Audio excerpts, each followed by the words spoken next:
Tercer diagnóstico, un bloqueo, una crisis profunda de la atención. Atención, acordaros, corteza prefrontal. Hoy en día existe una crisis profunda de la atención. Primera causa, el miedo. Situación de miedo. Tenemos miedo por cosas. Me da igual que sea pandemia, me da igual que sea la guerra, situaciones políticas, sociales, económicas, personales, pero tenemos miedo y cada vez lo gestionamos peor. Yo recuerdo hablando un día con Álvaro en una entrevista, hasta la pandemia pensábamos que podíamos controlar casi todas las facetas de nuestra vida. La pandemia vino a decirnos, no puedes controlar nada. Yo tenía un paciente mío que 3 fechas de boda, pues todo cambia, y entonces te casas, no te casas, en qué sitio, en qué pueblo, de repente te das cuenta que ya no controlas tu vida. Soledad, que os decía antes, corteza prefrontal, y la tercera, la hiperestimulación. Quizá alguno me lo haya oído en alguna ocasión porque lo he repetido muchas veces. La corteza prefrontal, cuando un bebé nace, es profundamente inmadura.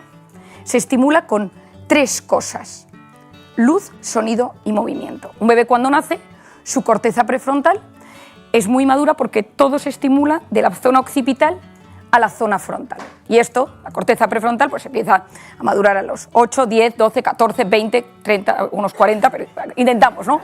Y entonces, esa maduración de la corteza prefrontal es clave, como os he dicho antes, gestión de uno mismo, gestión de impulsos, planificar, empatizar.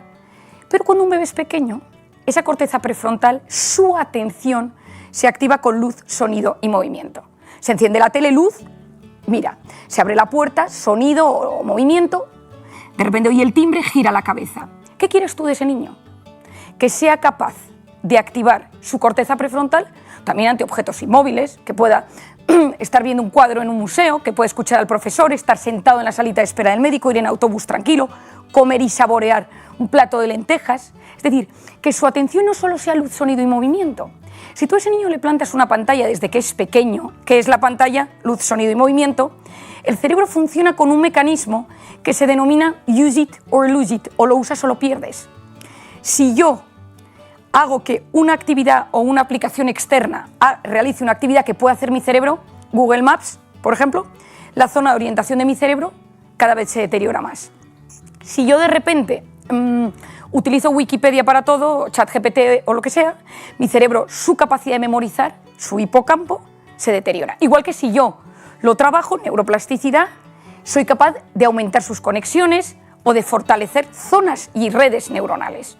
Ramón y Cajal, premio Nobel, lo decía, todo ser humano, clave, si se lo propone, puede ser escultor de su propio cerebro, si se lo propone. Es decir, decido trabajar mi corteza prefrontal. Si yo a ese niño le doy pantalla constantemente, si yo estimulo a ese niño, su corteza prefrontal madura peor. 10% de niños medicados por TDAH. Trastorno por déficit de atención e hiperactividad. No controlo atención y gestión de impulsos. No controlo corteza prefrontal. Seguís el razonamiento. Entonces, llegamos a ser adultos o jóvenes adultos, hiperestimulación. Estudio publicado el año pasado, en mi opinión importantísimo, después de la pandemia. Cuanta más estimulación, menos capacidad de resolver tareas complejas. Este concepto me ha parecido clave. Podemos entender y decir, oye, pues sí, estoy de acuerdo, pero ya está descubierto y neurocientíficamente ya está validado. Cuanta más estimulación, mi cerebro le cuesta más profundizar, le cuesta más realizar tareas complejas.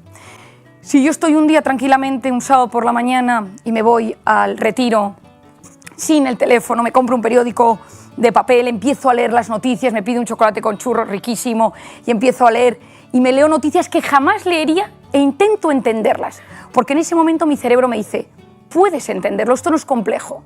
Si un día estoy trabajando, me llegan mails, llamadas, el WhatsApp, el teléfono inteligente, o sea, el reloj inteligente, y en ese momento alguien me dice, oye, por cierto, ha pasado una noticia. Te metes en internet una noticia importante, sea elecciones en Estados Unidos, elecciones en España, guerra, Ucrania, terremoto en Marruecos, Libia. Te metes en internet y de repente vas viendo noticias y ¿qué te vas? A lo más dopaminérgico, a lo que te hace tener una sensación. Si ves una noticia compleja, tu cerebro lo detecta como complejo y dice, esto no. Una sociedad con crisis de atención, una sociedad con un bloqueo de su corteza prefrontal, es una sociedad que no piensa bien, que vive a base de tendencias, de impulsos, de sentimientos, porque importa más lo que yo siento que lo que es la verdad, o lo que yo soy capaz de razonar. Porque mi cuerpo, mi organismo, lo tiene dominado la parte más impulsiva, más sentimental, más pasional, porque esa corteza prefrontal no puede. Y esa corteza prefrontal me resta empatía. Ya no digo nada si nos metemos en redes sociales con una noticia donde es ese flash de algo completamente polarizado y donde todo el mundo, desde un anonimato, publica desde la dopamina, desde el miedo, desde la rabia y con una corteza prefrontal anulada por todo esto que nos está sucediendo, sus respuestas. Y nos polarizamos. Tenemos nuestro diagnóstico y entendemos por lo que nos estamos pasando. Tenemos miedo, vivimos a base de gratificación, nos cuesta parar. Es que esta es la clave.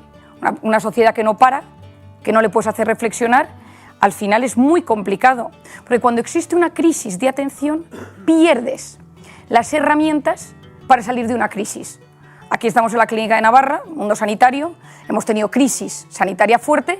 Cuando tú llegas a una crisis necesitas gente muy lista, que piense mucho, que sea capaz de ver en el pasado cómo las cosas se han resuelto, de entenderse con otros, de ponerse en su lugar.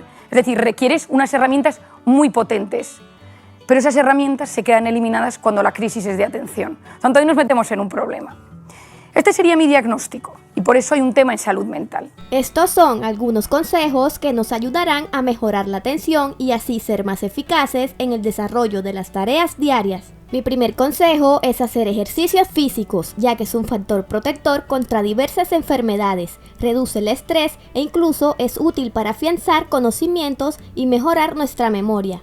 Mi segundo consejo es eliminar los distractores, tales como el teléfono móvil y lo que sucede en las diferentes redes sociales. Para ello, podría restringir el uso de dichos elementos hasta conseguir terminar la tarea prevista. Mi tercer consejo es realizar descansos periódicos. Se recomienda hacer pausas durante la actividad que estés ejecutando, ya que estos descansos sirven para que tu cerebro desconecte y pueda, tras la pausa, aumentar el rendimiento y la concentración. Mi cuarto consejo es cambiar de tarea. De esta forma podemos evitar la monotonía y lo repetitivo. Intenta intercalar tareas diferentes, ya que cuando prestamos atención a una misma tarea o mismo estímulo por un tiempo prolongado, nos aburrimos y el rendimiento baja.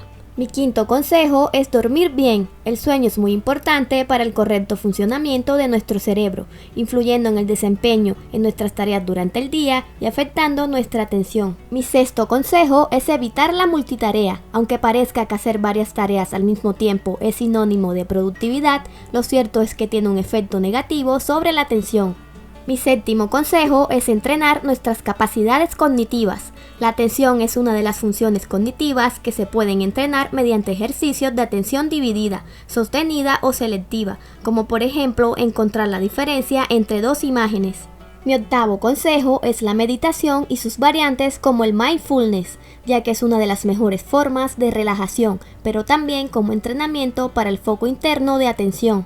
Mi noveno consejo es mantenernos hidratados. Una leve deshidratación puede afectar negativamente a la atención selectiva y sostenida. Por eso es importante que cuando vayas a realizar una tarea que requiera de tu concentración, asegúrate de beber agua de forma regular. Mi décimo consejo es alimentarse bien. La alimentación tiene que ver con muchos aspectos de la salud, entre ellos el funcionamiento cognitivo. Se sabe que las grasas y los azúcares en altas proporciones están relacionados con déficit de atención y concentración. Si llegaste hasta el final de este video, no olvides suscribirte al canal, darle like y activar la campanita de notificaciones. ¡Hasta pronto!